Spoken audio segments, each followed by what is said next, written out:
My fellow Ambalanders, dear citizens of our homeland, I have come in today to talk about a wide range of issues. I will be talking about where we are today in our war of independence, the progress we have made, and I think we've made a lot of progress. And I think you agree with me that the 8 cubes of sugar is now dissolving. I will give a succinct analysis of our defense strategies. I will talk about internationalization. I will be talking about the massacres that are taking place in our homeland and why La République du Cameroon has succumbed to the inevitable. I will talk about the reaction of the international system and what we have been doing since the massacre from both a defense and targeted diplomatic perspective. I will talk about where all of us as a people, the different groups, can find a common ground. And I think we can do that as early as March to be able to present ourselves to the international system as one people. Now, let me say this. I said before, I am a stubborn optimist. And it is for good reason. And it is simply because I have an understanding of this revolution. I have an understanding of the strategies we have put in place. And I am very confident that Cameroon has been defeated. That is demonstrated every day in our homeland and in the reaction of Cameroon and the international system. Ambazonia is free.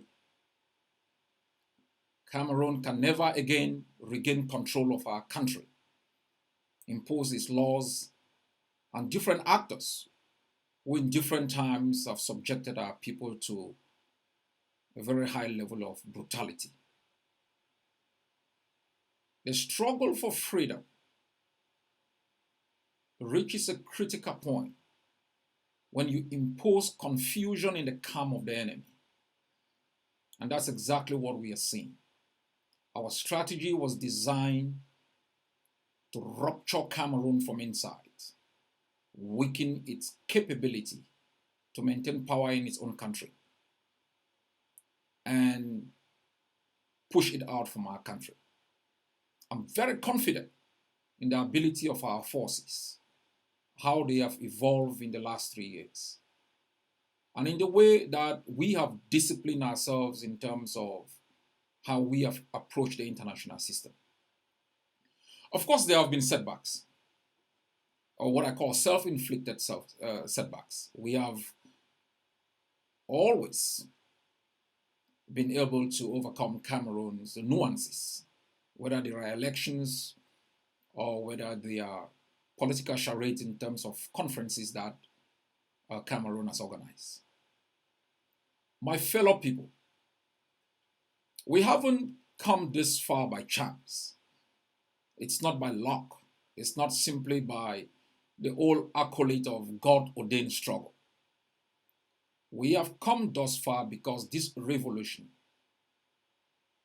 has been controlled by the Ambazonian people. And no one can derail the pathway to our freedom. Not the enablers, not the Confucianists, and not all those who pedalize and rub shoulders with the killers of our people. The appointed hour of judgment is going to come for them. We have come thus far because we are organized and we understand what the stakes are and we know the consequences of failure.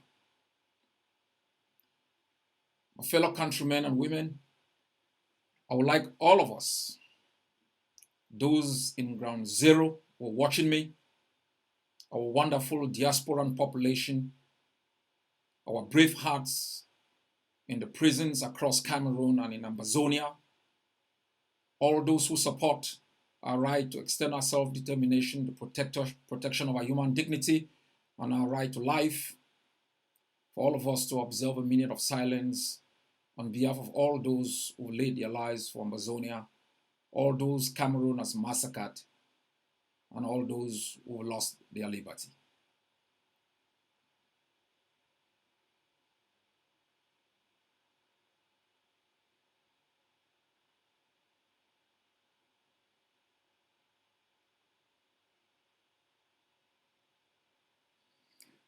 May the souls of our brave ones rest in peace.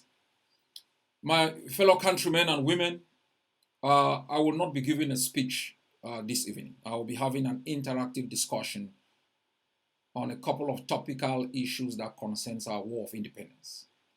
As I said in the beginning of my statement, I'm very confident where we are today as I was yesterday. I'm confident we have made a lot of progress.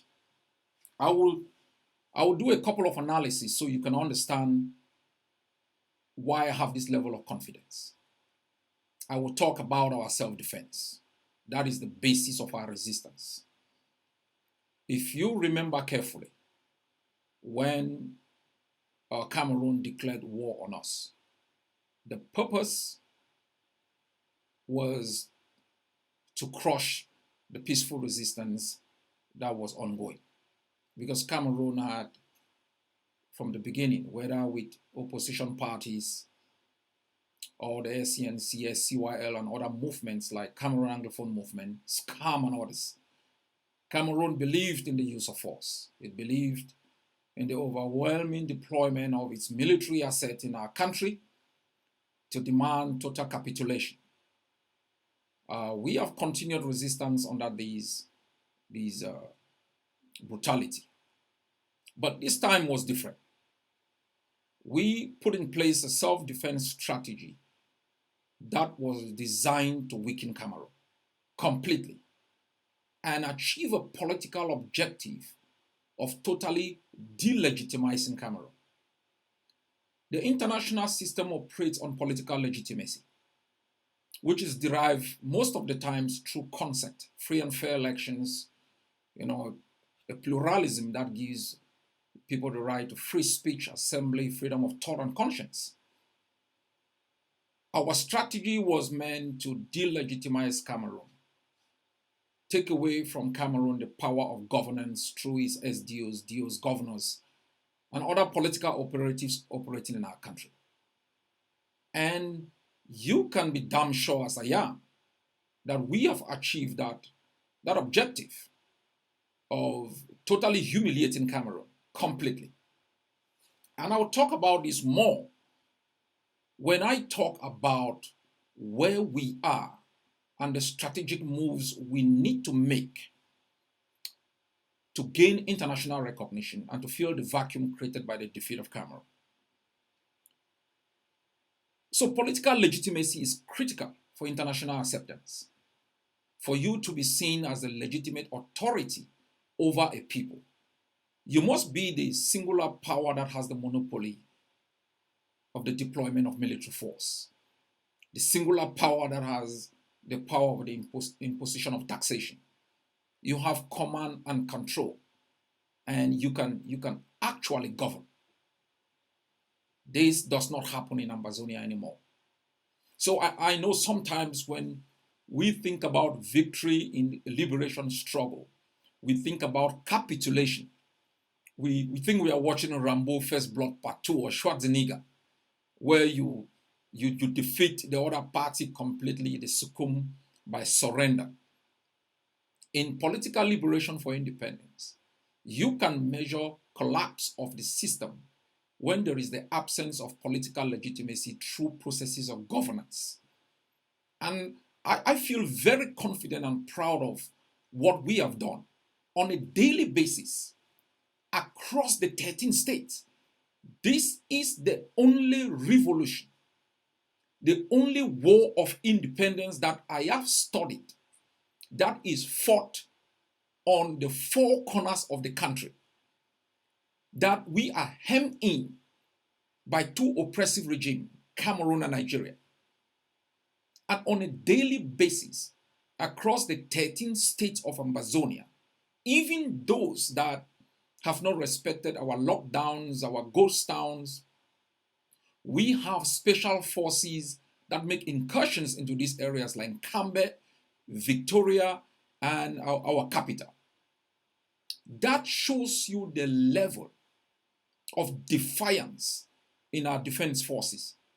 Cameroon soldiers cannot simply move into an area without APC, what we call the armored personnel carriers. They are highly protected. In other areas, they are completely defeated. They are hunkered down in military bases with bunkers, sniper positions, and that's where they live their life. We determine when they come out and how long they stay out. This is how well the strategy has worked. I will talk about some of the shortcomings, some of the massacres, and I'll tell you exactly what we have been doing and why we have some of these massacres. So as far as our military strategy is concerned, it was designed to be fought on every rooftop, every gutter hole, on every street, in every office. It was designed to impose insecurity in the mindset of Cameroon military officials wherever they go. No matter their level, whether they are governors, SDOs, you aren't safe in Ambaland. That is when you know we have taken charge. When a government is unable to guarantee the security of people, when a government is unable to impose its rule either through elections, taxation, or other processes of governance, that government has lost control. And it is thanks to the brilliance of the strategy we put in place, the bravery of our fighters on the ground, the determination of our civilian population, and the support that has constantly been sent down by our diasporan population.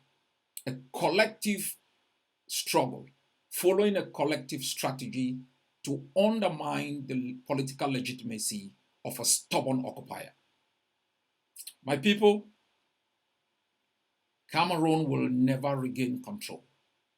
I will tell you how we will take absolute control. And this is critical for you to maintain optimism. It is critical for you to have an idea where we are, where we are headed to, and where we have come from. Because it's always very easy to look at our revolution from the dark days, the dark moments, the sad moments, the moments of turmoil. I want you to always have a holistic approach in the way you look at our war of independence. Where were we 3 years ago? Where are we now? And where was Cameroon 3 years ago? Where are they today? We were described as 2 cubes of sugar. The 8 cubes of sugar is gradually dissolving. And our strategy from the ground was meant specifically to dissolve that 8 cube of sugar for it to relinquish its grip over our country. I will come into some basic ideas. Why sometimes you may ask, are we fighting? Where are we fighting? The question you should ask is, do we need to fight all the time? No, we don't. It's not a movie. It's not a movie. It's like watching soccer and then a team is leading 3-0. They go defensive. They don't need to be offensive. And that's where we are. We control almost the entire Momo. We control 3/4 of Mezam. We control at least 1/3 of Manu. We control Fako to a great extent. We control Mehmet to a great extent. So in these areas, there is a law in fighting. Our soldiers don't need to present themselves to battle on a daily basis. But what our soldiers do is to make sure they can exercise some psychological control through patrolling certain areas, making sure Cameroon does not move freely. And you can see from the fighting in Mendankwe in the past days, you can see from actions in different areas across the 13 states. So our strategy is not designed anymore for daily battles.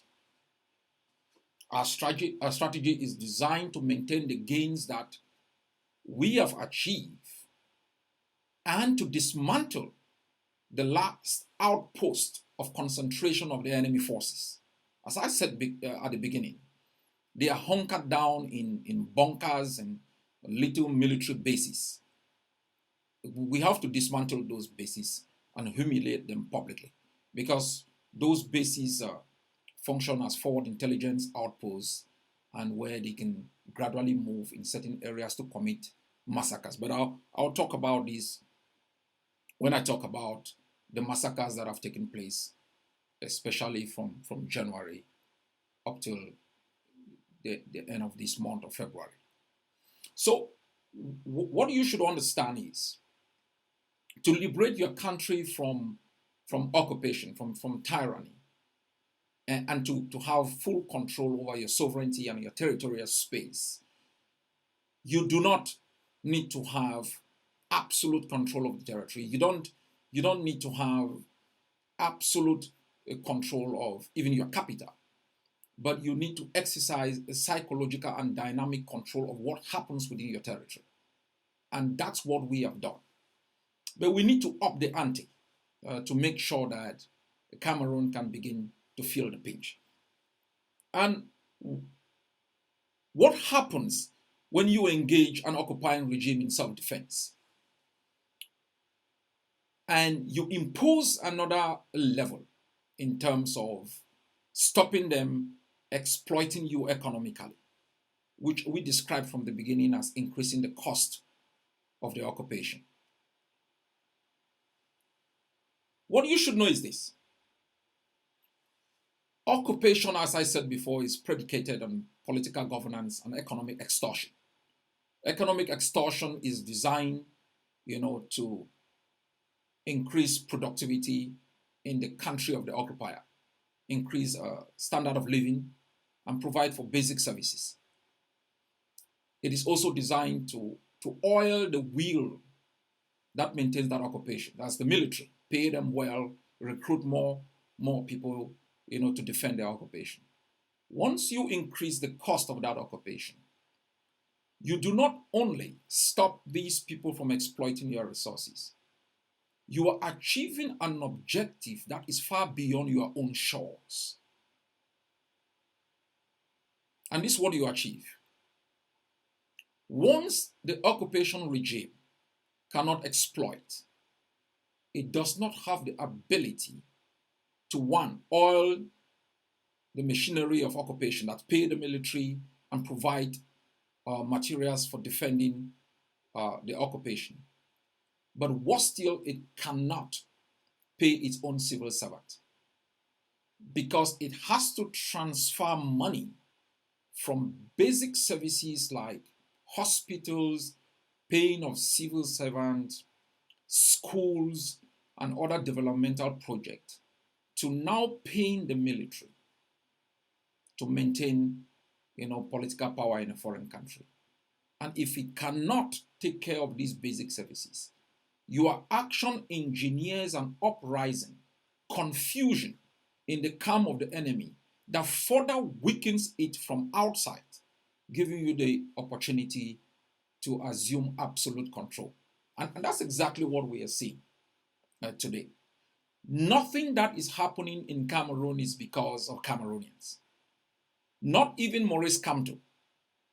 What is happening there is because we have undermined Mr. Biya's ability to exercise absolute control over Cameroonians and giving people within Cameroon the opportunity to rise up against Mr. Biya. Whatever is happening, even the enablers who are flying across the globe and talking about crimes being committed, human rights violations, are doing so because of our resistance. So our resistance has given many people an opportunity to exercise their right, to free speech, to talk, to articulate, to demonstrate, and to resist. And it is not bad because once we increase our level of resistance, it increases the desperation in the occupation and gives Cameroonian the opportunity to rise up against a weakened Mr. Biya and undermine its ability to govern Cameroon.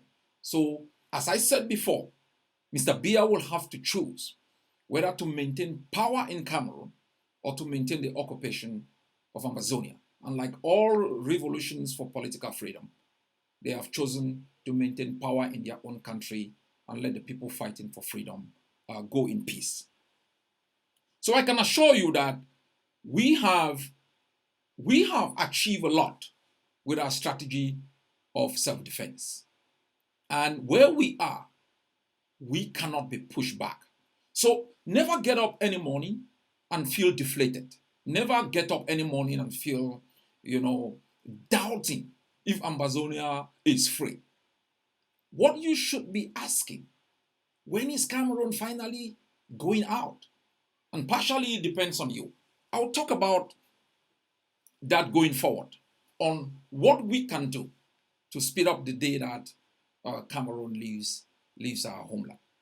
So my fellow countrymen and women, our defense strategy is impeccable.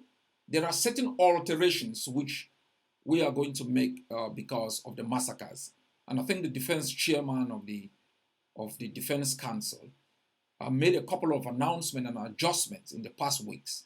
It was based on absorbing the new strategy that we have in defense. I'm not going to expatiate on that here, but I would like the Ambazonian people to be informed and to know that in the face of certain activities of Cameroon, we have to adjust our strategy to respond to those activities, especially in the protection of the lives of our people. We have a very clear-cut idea on how that will be done and the impact it's going to have on Cameroon, both at the defense and targeted diplomatic levels.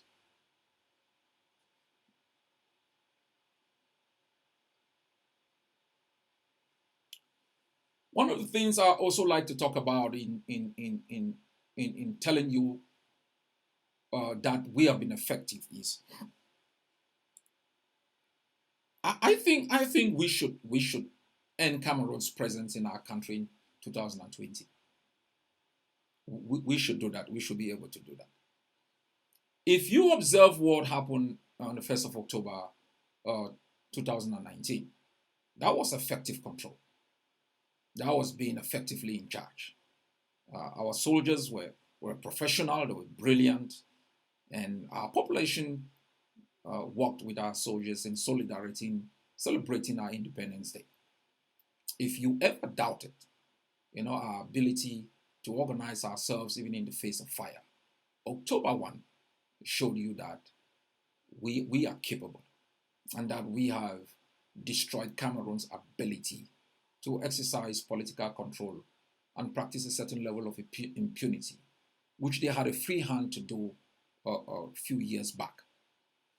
Another indicator which, when you look at, and you should know that it's over for Cameroon and that we are effectively in charge, was the last elections.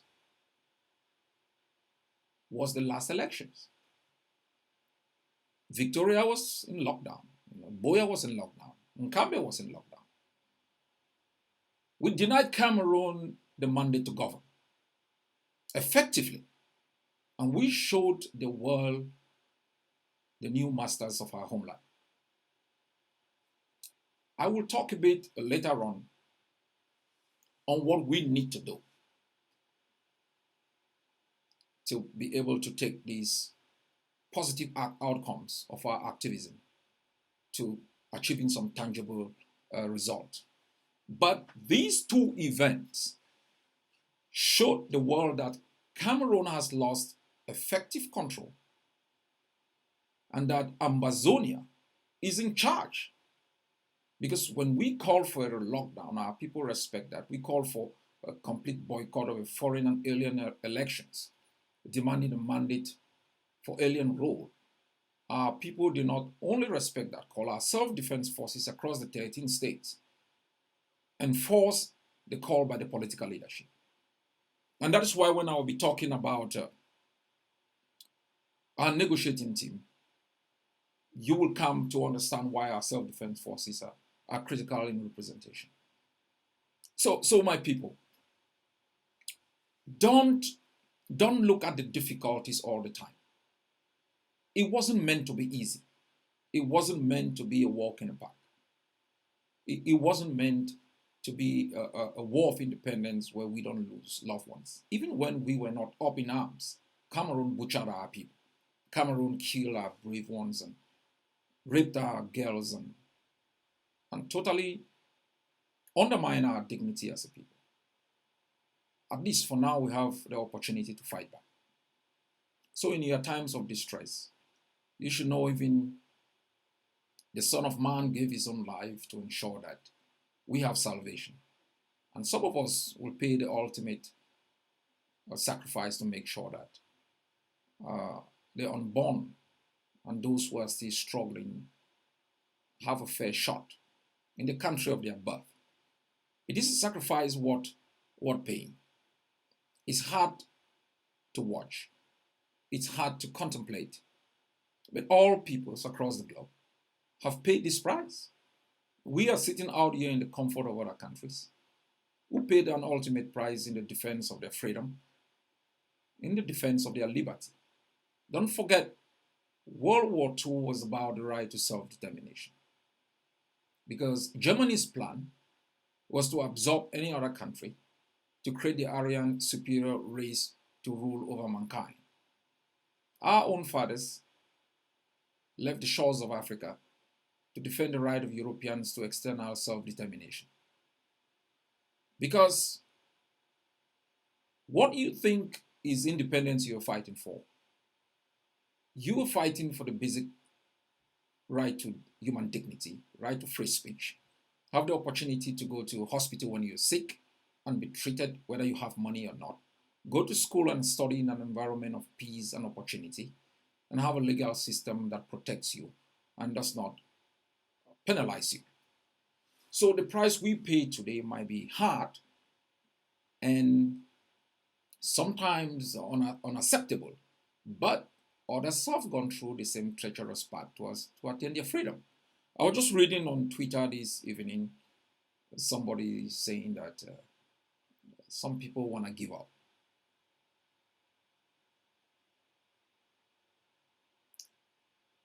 And I ask myself, what if others before us gave up? What if Martin Luther King Jr. gave up? What if Malcolm X gave up? What if Mandela gave up? Giving up is not an option.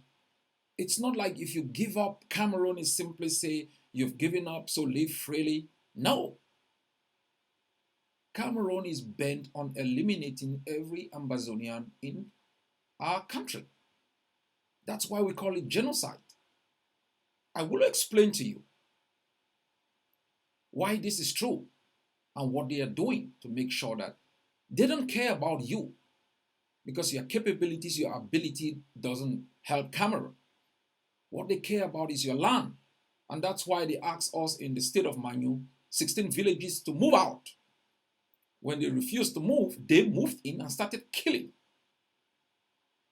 Their intention was to eliminate the population. And once the population refused to move, they moved in to eliminate them physically. That's the classical definition of the crime of genocide. And we will prove that in the days ahead when we make very classical presentation of why Cameroon is committing this crime in our country. So we have done well. We have done well. Let me, at the level of the international system, and I want to give you a full briefing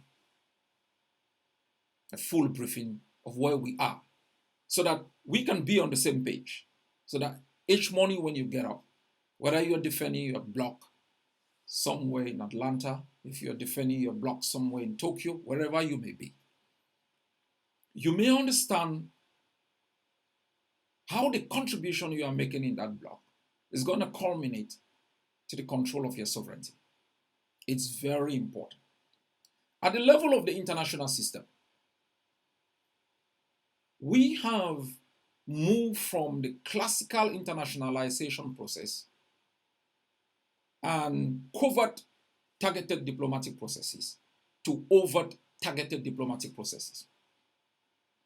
I know before we were doing demonstrations, we were doing public activities, which are critical.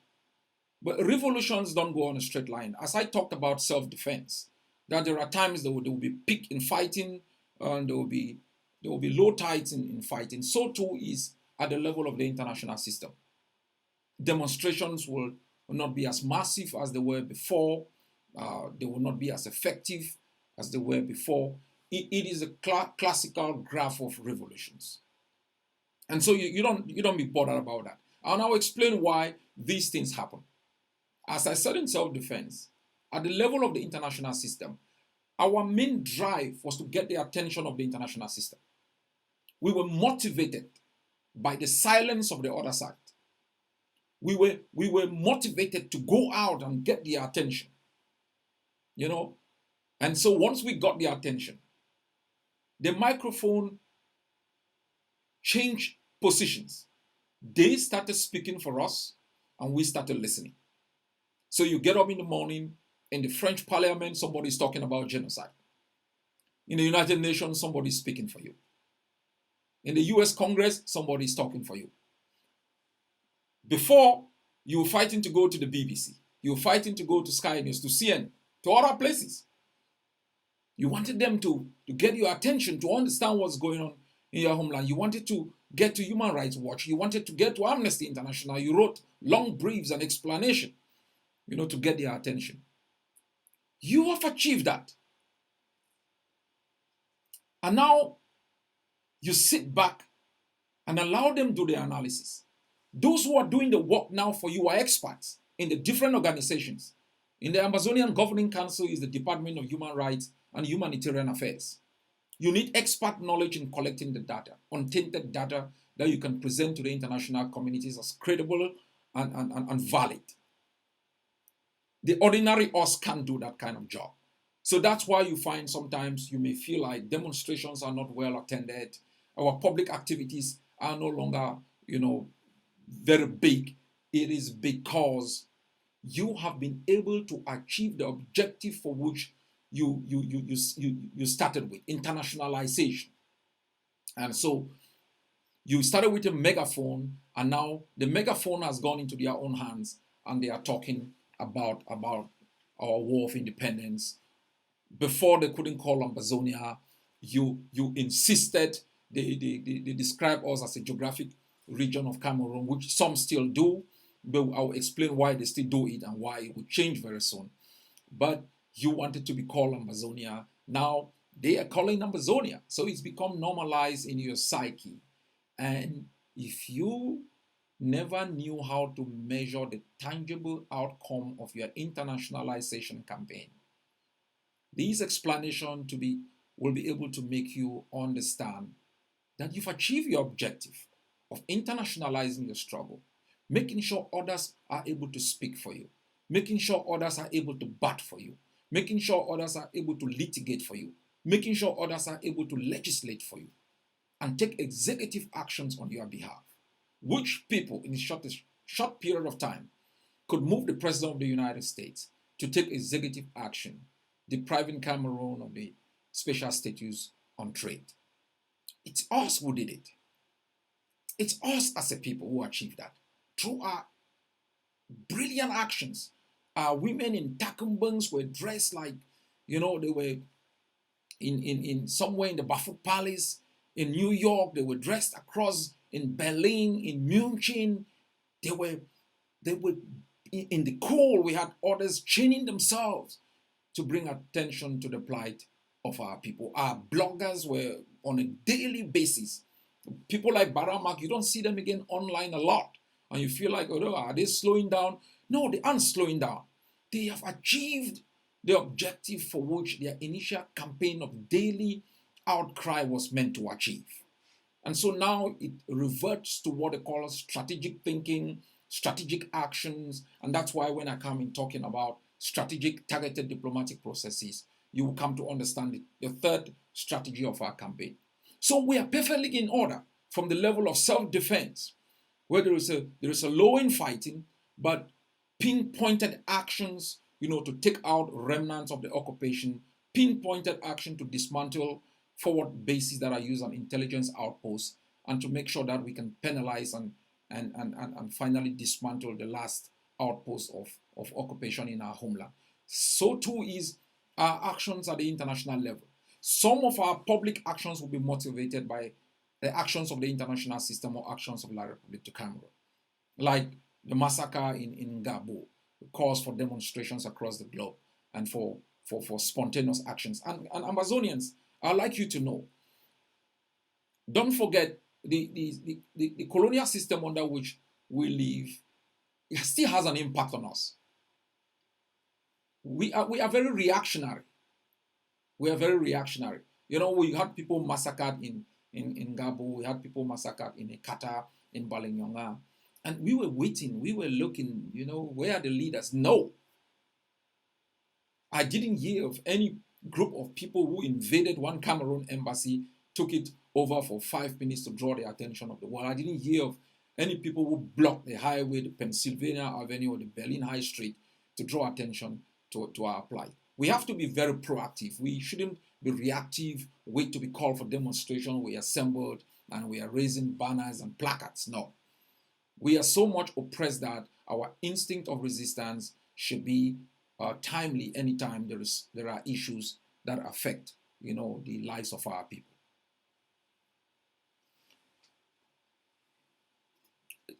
Now let me talk about the last strategy.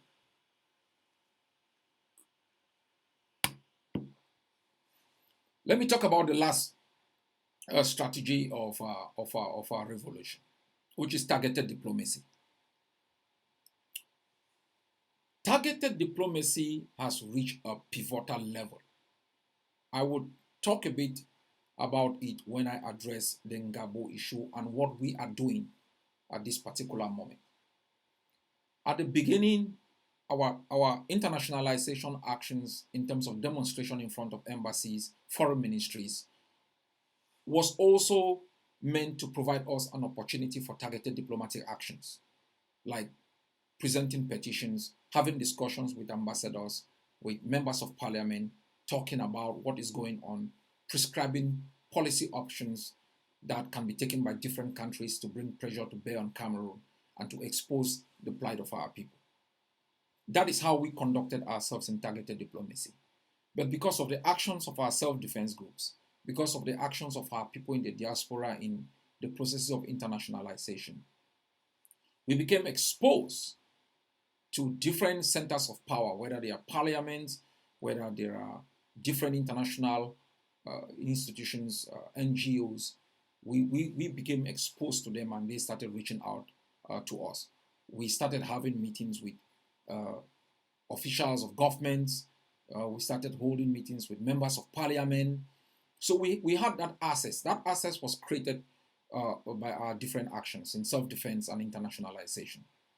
So our targeted diplomacy now is also designed to be prescriptive. What exactly do you want? Before we wanted independence. You must be able at this particular moment to advise different governments and countries what steps they can take to ensure that you achieve that independence which you want. Because the actions of different states are also locked in the respect of the territorial integrity of countries and the respect of the concept of juridical equality of states. And they don't want to be seen as, and also the concept of non-interference. Countries don't want to be seen as interfering in different countries. And because sometimes they are not sure if you are really serious, if you are determined enough, they don't want to recognize you like, different persons were recognized in Syria and they fail woefully, or we have what we have in Venezuela, where the opposition leader is recognized as the legitimate president, but being unable to assume authority. So countries want to be very sure that you are determined, you know exactly what you are doing. And how are they going to be sure? I will talk about it later on, but there are different actions you need to take to communicate to them that you know what you're doing. You can provide post-independence political stability. You know an economic plan that is going to engineer economic growth and prosperity in your country. That you know exactly how the international system functions as to be able to fit yourself and align your policies and actions with customary practices and norms. So there are many things that we need to do, to have the world to click to make the last decision on recognition. And I will talk about some of them as I move forward. But I want to assure you that we have become mature. We never started this war of independence with the knowledge and capabilities and capacity to do all of these things. We have our experts who are also doing research on some of the best practices in the field of negotiation and in the field of targeted diplomacy. We have different activists who are learning as they go on a daily basis on how to make an impact in terms of their contribution.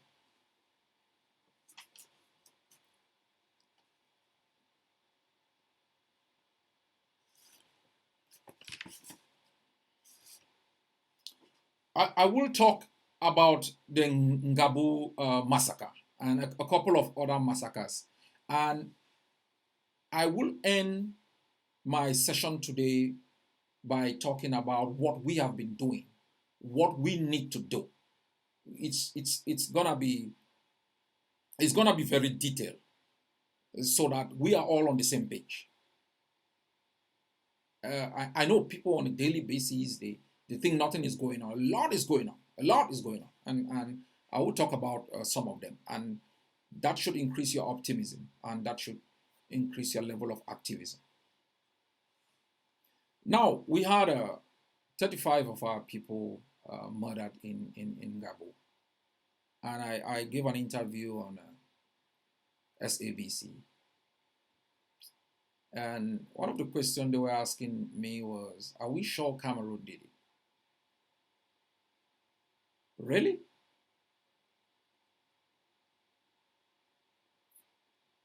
And what was striking about that interview was the South African TV station was quoting data from UN officials. That's Africa. South Africa is one of the most powerful countries in the continent with very strong institutions, research institutions, very, very strong media outlets. African countries, African institutions had virtually no data on what happened in Gabon. That's exactly the problem we are facing in the continent, where we do not have within the continent indigenous mechanisms of conflict resolution, accommodation, or transformation, where we lack the capacity to be able to resolve conflict before they degenerate into genocide, as we are seeing in Ambazonia. In the last month alone, I think we had 23 people killed in oh no, get my glasses.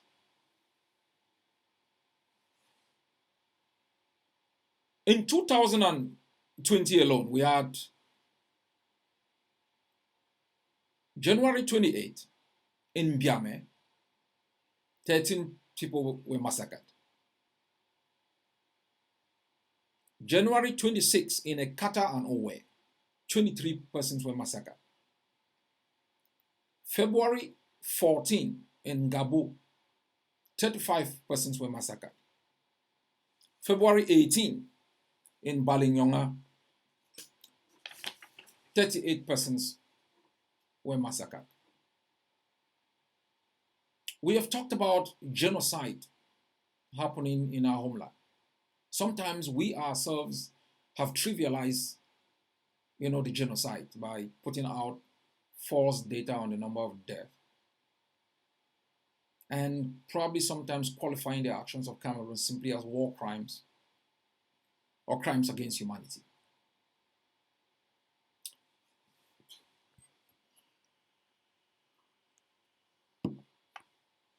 What is going on in our homeland is genocide. I have explained this before. Genocide normally is always the last straw of every defeated regime. But in Cameroon, is the first policy option. Because from the beginning, Cameroon has been interested in our land for geopolitical and strategic reasons and for economic reasons. It has never been interested in our people. And that is why we never had schools, we couldn't go to universities, our hospitals are dilapidated, we didn't have roads, we died in road accidents on a daily basis. Cameroon wasn't interested in our people. Where it could, it eliminated them instantly. Where it couldn't, it eliminated them using processes of economic deprivation, social exclusion, and political asphyxiation. So initially, unlike other genocide where it has been reactionary last-ditch effort of crumbling regimes, the genocide in Ambazonia is a strategic policy option of Cameroon. And so when we talk about the crimes of genocide, we know exactly what we are talking about. Whether it's Leknyos, whether it's using sterilization on people, whether it's poisoning people, whether it's killing, raping women, whether it's deliberately infecting people with HIV virus, actions of burning down entire villages. Don't forget, we are a rural society. So unlike Germany and other countries, we don't have bunkers. So if you burn our homes, we don't have a hiding place below our first floor to go and seek sanctuary or safety. We don't have it. And Cameroon knows that. So when Cameroon burns villages, it is not an action of burning villages. Cameroon expects us to be in those homes and to be eliminated physically. It knows for all those who have escaped into the bushes, it still goes there and kills them. That fits the classical aspect of genocide that talks about physical elimination, partially or fully. And this is a systematic practice that Cameroon has been doing. It kidnaps our people, takes them to its jails built, to accommodate 1,000 people, now accommodates 10,000 people. Our people are subjected to subhuman conditions, treated with lack of respect for their human dignity. And to achieve the desire of eliminating our people. So the massacres are simply over now because they are angry, humiliated by our people in rejecting elections that they orchestrated in our homeland. They decided they were going to physically, wipe out our population to be able to control the land. So the massacres that are taking place is part of Cameroon's genocidal policy designed specifically to eliminate the Ambazonian people from the country of their birth so that they can repopulate it. They have successfully repopulated parts of Victoria. They have successfully repopulated part of Boya using educational system in Victoria, using their economic control. They appointed governors and SDOs who could change the demographics of our country. They could issue land titles to Cameroonians to gradually change the demographic balance, just in case, someone is going to ever talk about a referendum. So what happened in Gabu, in Ikata, in Owe, in Balinyonga, in Biame, and other places is genocide. And we need to do something about it.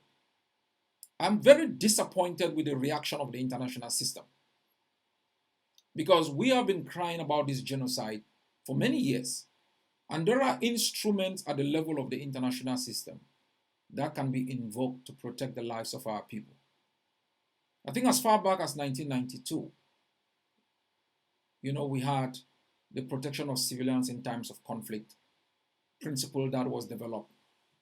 It should be 2002, I think, by late Kofi Annan as Secretary General of the United Nations, because they recognize that the greatest victims during arms conflict are the civilian population. So they developed these instruments to make sure that the belligerents respect international rule in terms of the protection of the civilians. And if they fail to do that, there are immediate consequences on those parties. But that very basic principle has not been invoked. I read a couple of days ago the UN talking about enhanced protection of civilians. We don't need rhetoric in the face of genocide. We need action. And we have prescribed certain actions that can be taken. I'll talk about some of them. The other instrument that the world developed, a basic international doctrine, the responsibility to protect. I think that was developed after the genocide in Rwanda. Yes, it was developed because countries have the powers, primary powers, to protect the human rights of their people because they have sovereignty, over their country and territorial spaces. But there is equally the international system that can simply sit back, respect the cloak of sovereignty when countries are unwilling, incapable, or in deliberation in committing crimes against humanity. And that's why R2P was developed, so that the international system can invoke it and move quickly to protect the civilian population. And they can do it in several ways. By arming the people, like arming our defense forces to be able to exercise that power of protection, or sending in, states taking unilateral actions, by sending in forces, or multilateral actions, through a UN mandate. Unilateral actions can still be supported by the United Nations, or regional forces from ECOWAS. These are smart moves that can be taken to make sure that it can deter the continuous massacre of our people. One of the reasons why we have called for the recognition of Ambazonia is this. And this will take me to my next point. The international system does not like vacuums. Vacuums are usually filled by bad actors. We saw that in Rwanda with the death of Habyarimana. We're seeing that today in the Democratic Republic of Congo. We saw that also in Burkina Faso. We're seeing that in Mali, in different countries. When vacuums are allowed to linger for long, they are usually filled by bad actors. What I'm about to analyze is central to what we need to do going forward.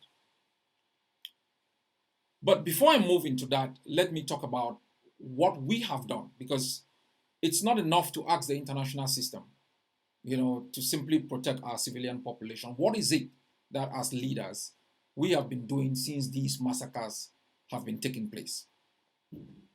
Next week, my Secretary for Human Rights and Humanitarian Affairs will be flying to Belgium to talk with members of UNPO on what they can do and what is available within UNPO that can help us, bring pressure to bear on Cameroon or the international system to be able to stop the ongoing genocide in our country.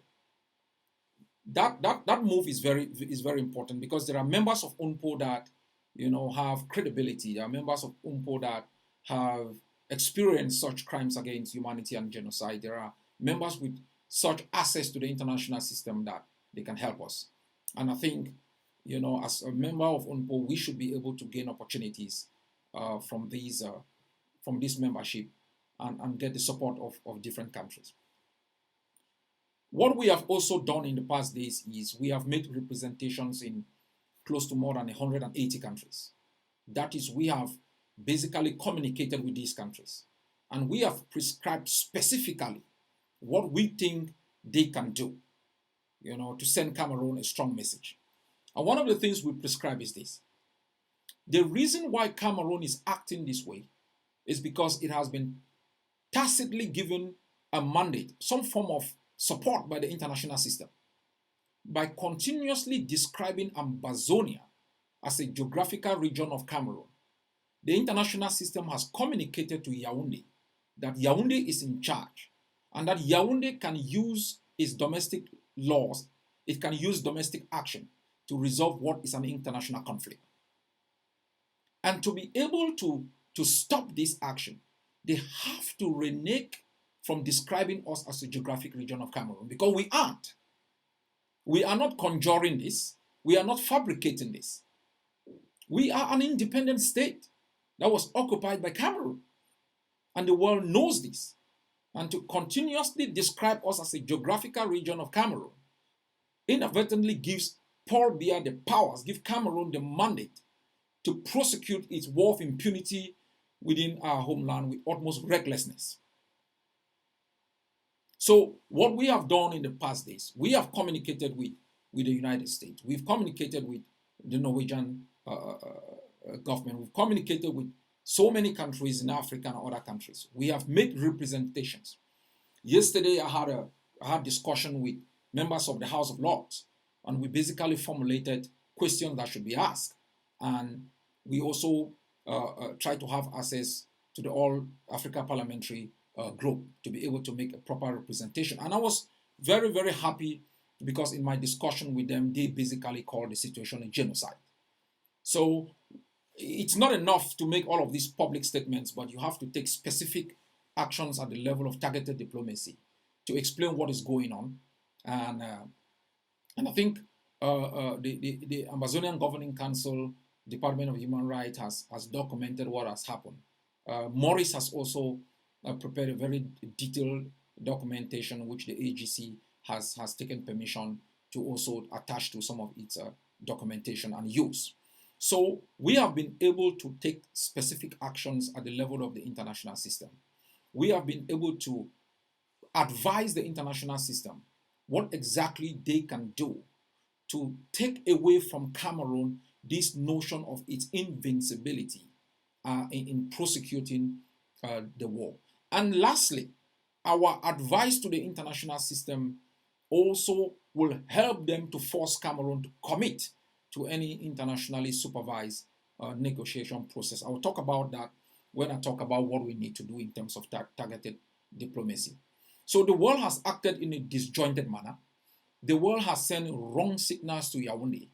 Those signals has translated into I have the authority to kill, and the world historically has never held Cameroon accountable for the impunity, even on its own people, the genocide on the Bamilekis, the impunity on students in Yaoundé, the killing of people, over 200 people in 2008 during the anti-Biya demonstrations. More than 200 people were killed, and no one has ever been held accountable.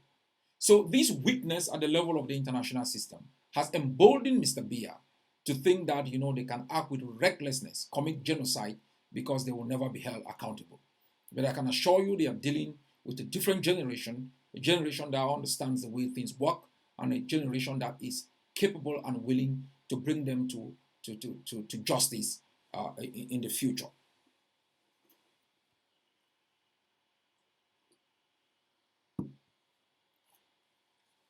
So we have been working extremely very hard in the background to make sure we draw the attention of the world of what is going on. And the next few weeks will be very eventful too, because we will be talking to different countries and different international stakeholders. And advising them on specific measures that can be taken. I've received a lot of advice from some of our experts on the kind of a gradualism process that leads to ultimate recognition, but begins with recognition of basic rights to dignity, right to life, to self-determination, and because those things will send a message to Yaoundé that you can simply act with utmost sense of impunity without being held to account. Now, these measures are critical, to show the world that we know who we are, we know what is needed to be done, and it will win us respect and translate somehow into recognition.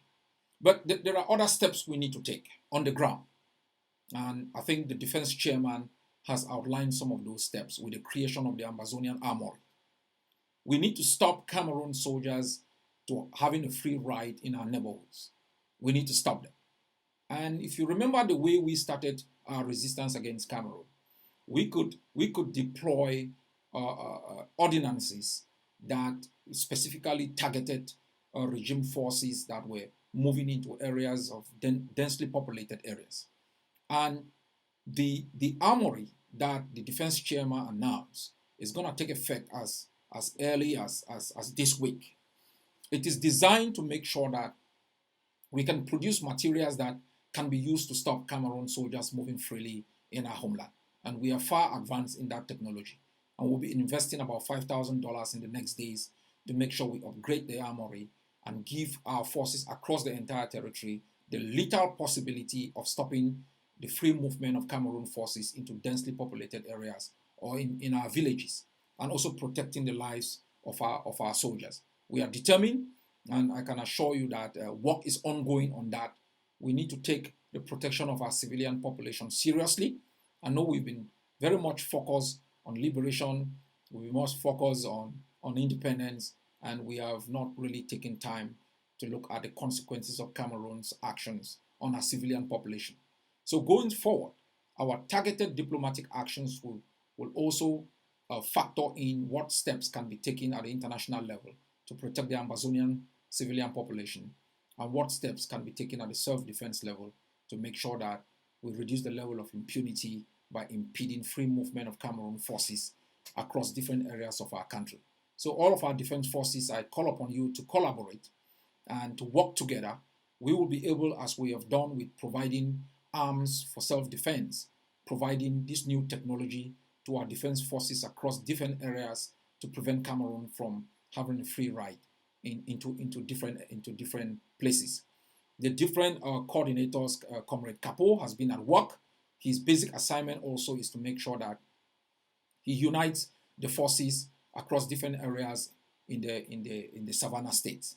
And I think the defense chairman has been holding series of meetings with other leaders controlling defense forces on the ground to make sure that we can work together in different states to increase our lethal actions and to increasingly provide protection to our civilian population. And I encourage the defense leadership to continue in this pathway, to work closely with other defense groups and to provide sharing of intelligence and sharing of possibilities and opportunities for the protection of our population. So these are the two major steps that I think are critical to prevent another Ngabu from happening, another Ikata nowhere from happening. And Amazonian population, I know you have dedicated your lives to ensuring that we are free, and I call upon you to support these moves generously as you have done with other moves.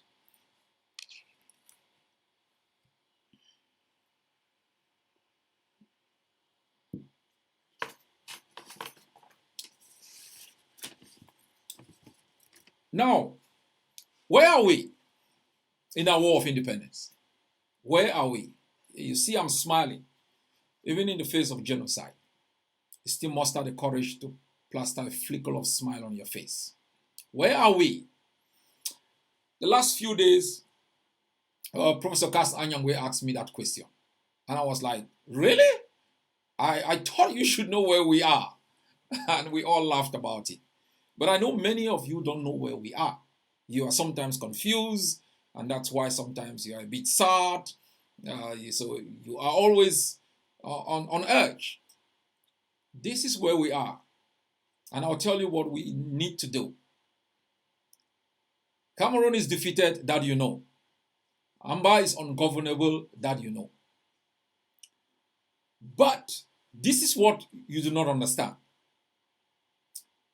The defeat of Cameroon has not given us static control and power of political governance. The defeat of Cameroon has only delegitimized Cameroon. It has left a vacuum. The defeat of Cameroon has left a vacuum. Can we fill that vacuum? Yes, we can. We can fill that vacuum. We have the possibility now, as I speak, to set up a transitional government in the territory of Ambazonia and protect that government. But we should not do that because we will provide to Cameroon a battlefield that it will spend its last ordinances to fight. So we don't need to do it because we are out here. We have a high level of coordination with our defense forces and our civilian population. So despite the fact that we have the possibility to set up a transitional government in Ambazonia, in the territory of Ambazonia, and empower that government to begin, to function. But we should not do it because that government will be responsible for the payment of civil servants, it will be responsible for security, it will be responsible for provision of health services and stuff.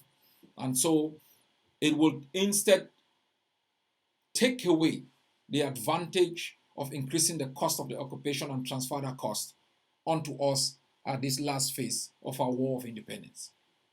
So that's how powerful we have become. So we have deliberately allowed that vacuum to exist. It's a strategic decision for that vacuum to exist. As I said before, the international system does not like vacuums because vacuums can be filled by anybody and mostly bad actors, genocidaires like Cameroon forces, terrorists that can export death and destruction across different shores. So vacuums are not for the interest of the international system. It is not also for our interests, but we are taking our own steps like what I've explained. The technology, to deploy certain technology to stop Cameroon forces, going down, our highways and our bush paths to murder our people. So to a certain extent, we can have control over who operates within that vacuum. But the international system does not like vacuums because of bad actors that can really create instability. I mean, in terms of stopping trade, international commerce, and normal activities of the international system.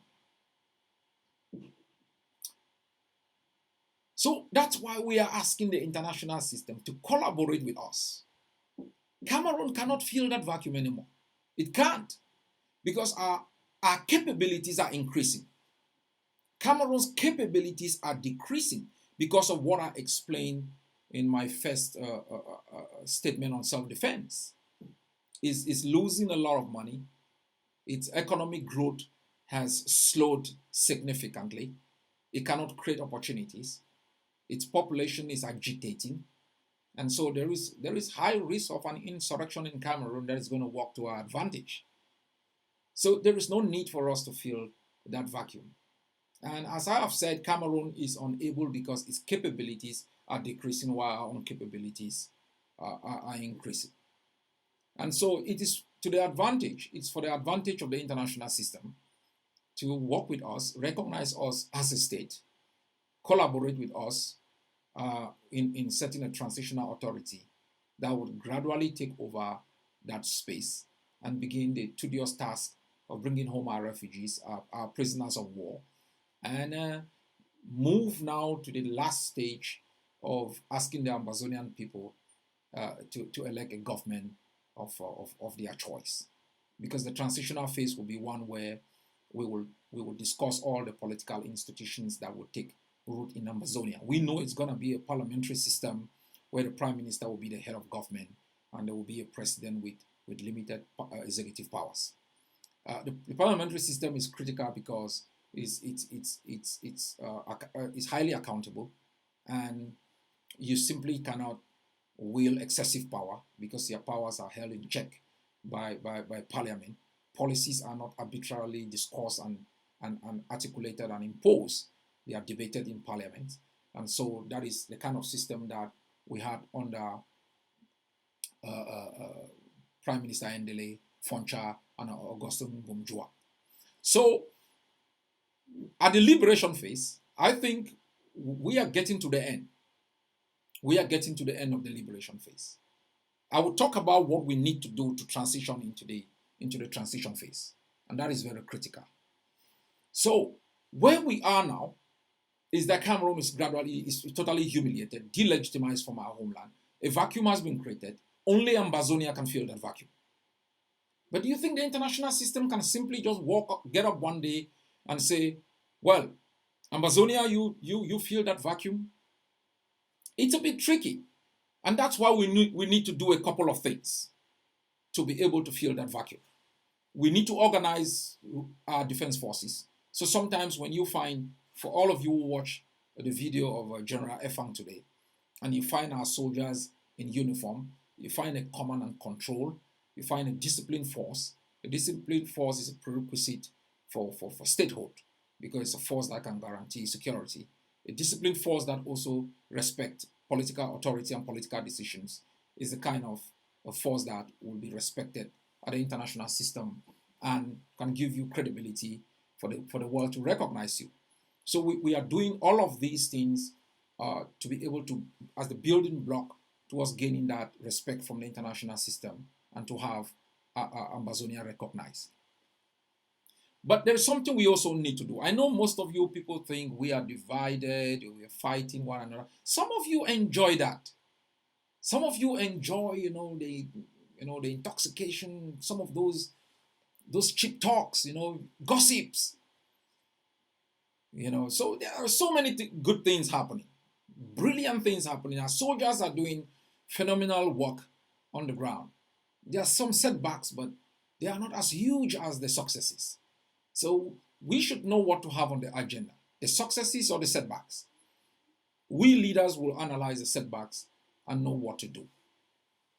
So there are a couple of steps that we need to take to increase our credibility.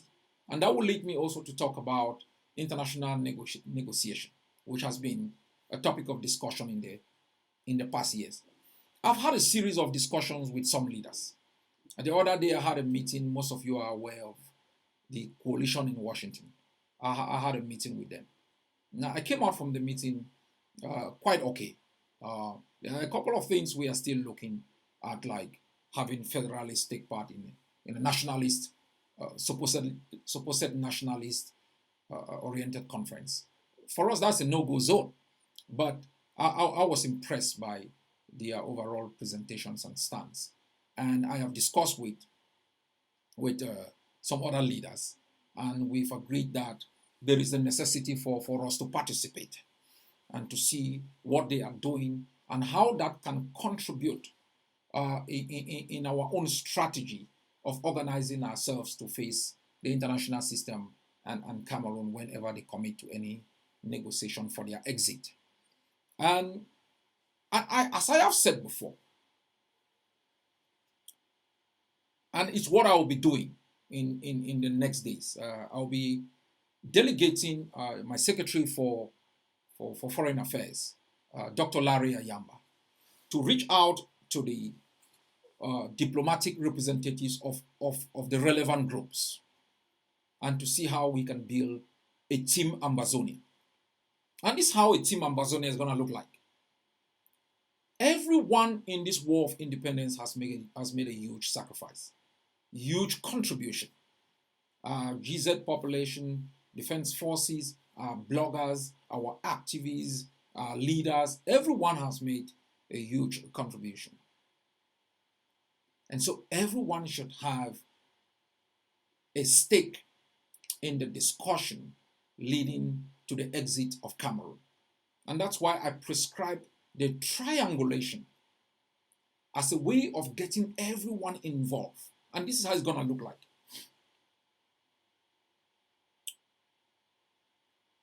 In terms of negotiations, we need experts. I have spoken with some of the experts. I had a long discussion with Dr. Atemke the other day. He's one of our finest diplomats, one of our revolutionary diplomats.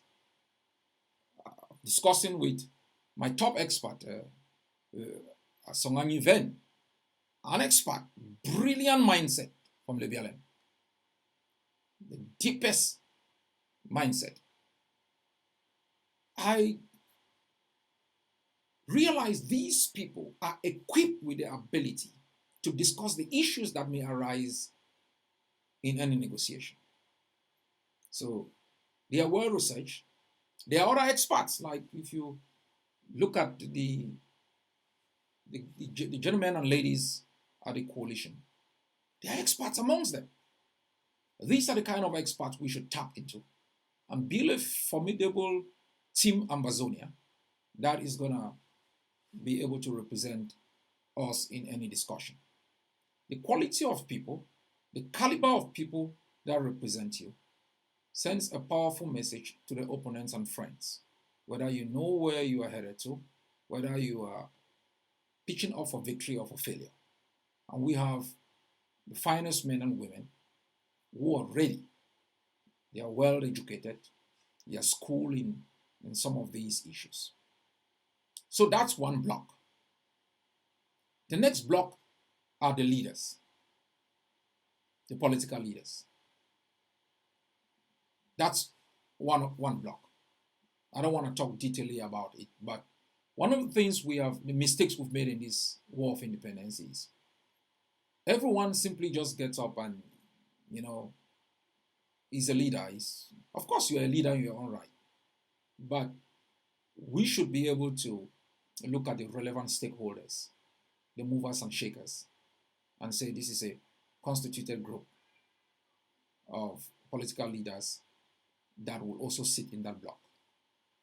The next block is the block of the defense. People wouldn't fight and die and you simply speak on their behalf without their representation.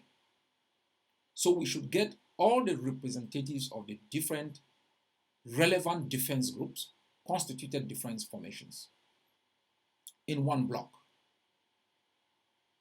The last block are the block of activists. One of the most prominent persons in our war of independence have been the bloggers, social media activists. Those you like, those you don't like. They have contributed in one way or the other. Through audio messages, some critical, some wayward, but they have a stake in the game. So you have activists on the ground who have been speaking in media outlets. You have activists out here who have been very critical and altering even policies and actions of actors and leaders. That is another block. So you have these four blocks. The activists, the defense forces, the group leaders, and you have the experts. In working on the Ambazonian position for negotiation, all of these groups will meet and agree on the body of principles that will guide our negotiators. The different issues that will inform our negotiators. All of us will make this decision and provide it as guidelines to our experts. Why is this critical? We always talk about we end up like South Sudan, we may end up like other post-independence unstable states. Some of those countries ended up that way because they didn't take these strategic steps. Now, why is it critical to have all of these people in the game? It's critical because once all of us agree on the set of principles and guidelines to guide our negotiators, our experts, we all take the full responsibility of failure and success. And if we succeed, it is going to be Ambazonia's success. If we fail, it's a collective failure. So if we succeed, it's not like it's a egg of C or Ayaba. And others maybe are angry and create problems and create a kind of instability that bedevils every post-independence country. If we succeed as a people. If we face difficulties, we face the difficulties as a people.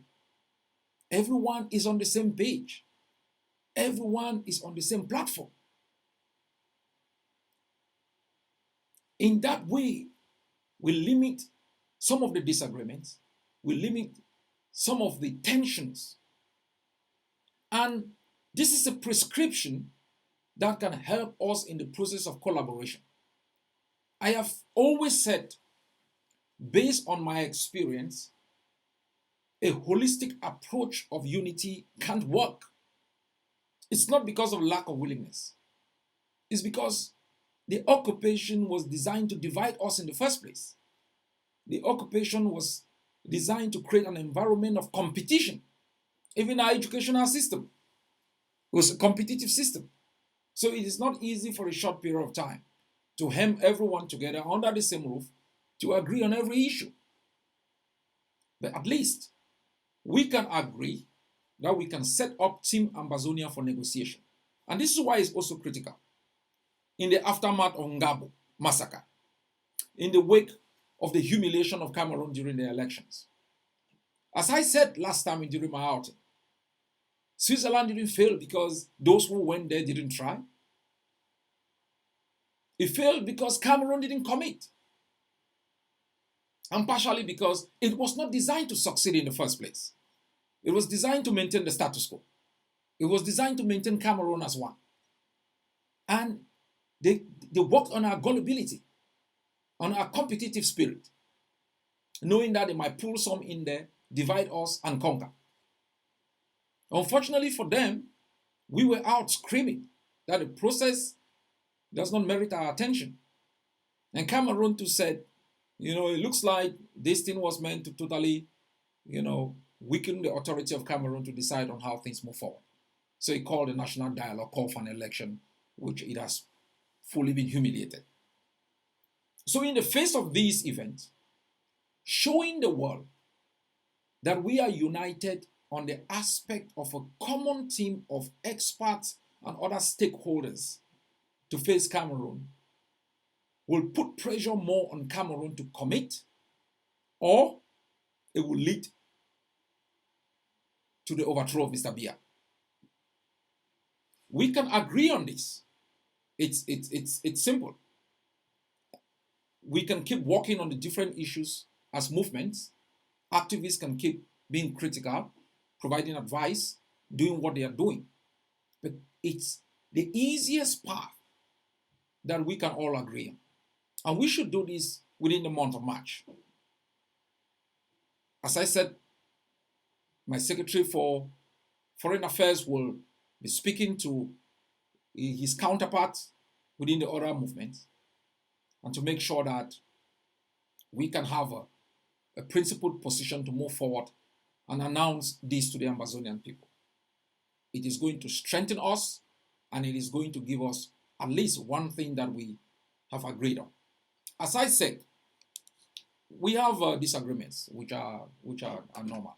But there are basic things we can always agree on. And the second one, which I think we will have to work on, is things like lockdowns. On days like 11th of February, 20th of May, 1st of October, we all must agree on particular days of lockdown. And I think I will take that responsibility to initiate that consultation to make sure on these important dates, dates of operation or dates of celebration, we can agree in principle on days of activities. We may disagree on the kinds of activities, that's not a problem. But on the days of activities, we must all speak as one people. The Ngabo massacre, things like this give us the opportunity as leaders to speak in one voice, to communicate common actions. And I think we should work going forward with this in mind, that we may never agree totally but there are basic things that can bring us together. And a common theme for Ambazonian negotiators that brings together the relevant blocks of activists and defense forces, experts, and political leaders is easy to achieve, and it will give credibility to us and show the international system that we are a people that are ready to take that space that has been created through the defeat of Cameroon. So, my people, this is where we are, and we should work extremely very hard to lower the tension. We should work extremely very hard to find bridges amongst us. Where we have areas of convergence, we can work in those areas. And where we even disagree, we may maintain our own separate path without any antagonism. That is being respectable.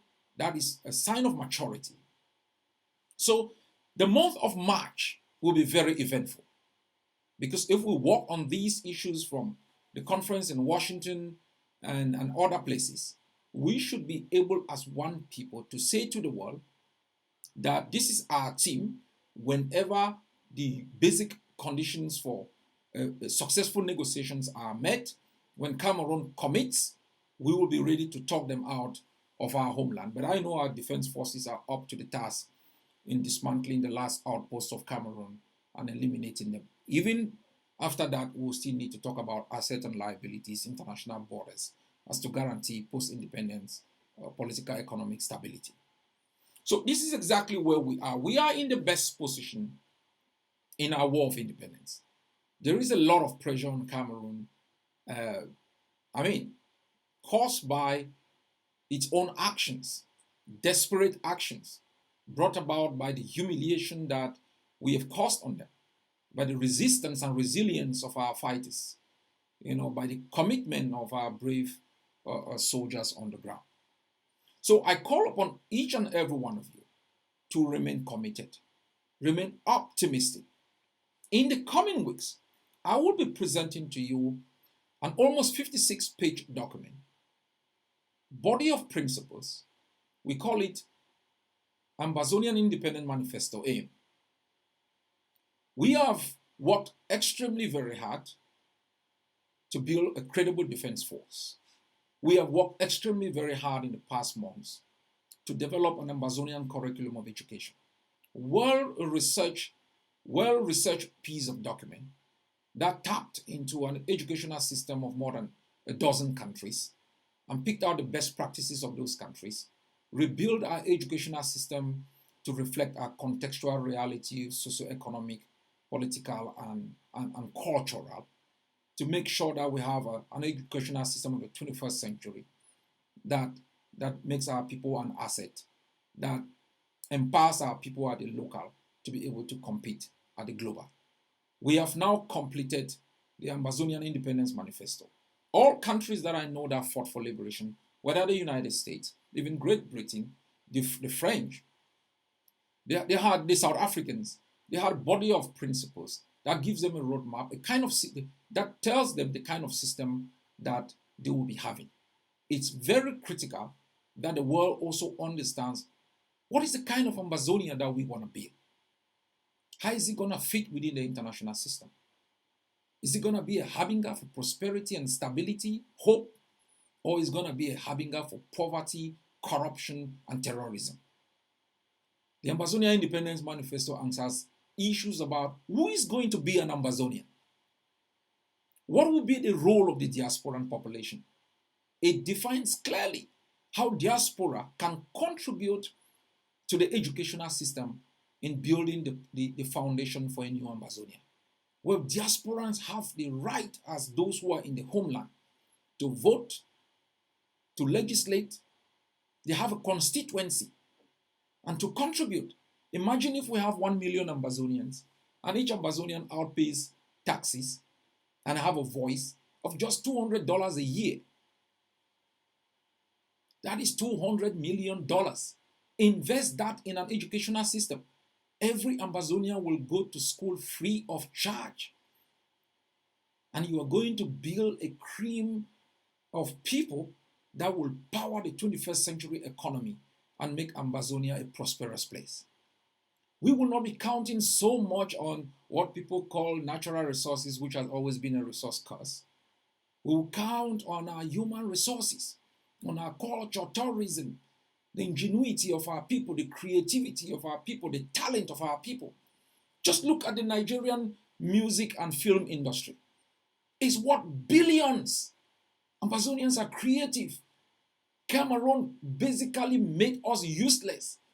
Where if you go into an occasion, you want to play bottle dance, you see like it's traditional, you want to play makossa, you feel like it's modern.